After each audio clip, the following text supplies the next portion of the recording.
దాన్ని ఏమంటారు, మనకు నేర్పినటువంటి పాఠం.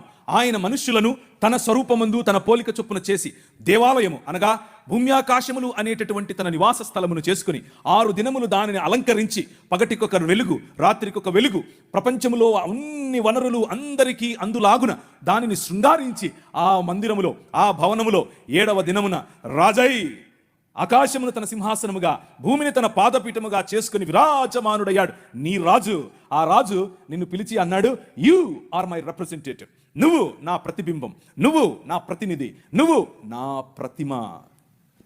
గో, వెళ్ళు, రాజ్యం చెయ్యి అని అన్నాడు. ఏంటా రాజ్యం? ఫలించు, అభివృద్ధి చెందు, విస్తరించు, భూమిని నిండించు, దాని మీద ఏలుబడి చేయి అని అన్నాడు. ఎలా ఏలుబడి చేయాలి? తల్లిదండ్రుల వంటి స్థానం నీకు ఇస్తున్నాను, ప్రతి వాటికి పేర్లు పెట్టే అధికారం నీకు ఇస్తున్నాను అని అంటే, కీర్తనల గ్రంథం 8లో చెప్పినట్లుగా ఆయన తన మహిమను మకుటముగా చేసి మనకు ధరింపజేసి తన చేతి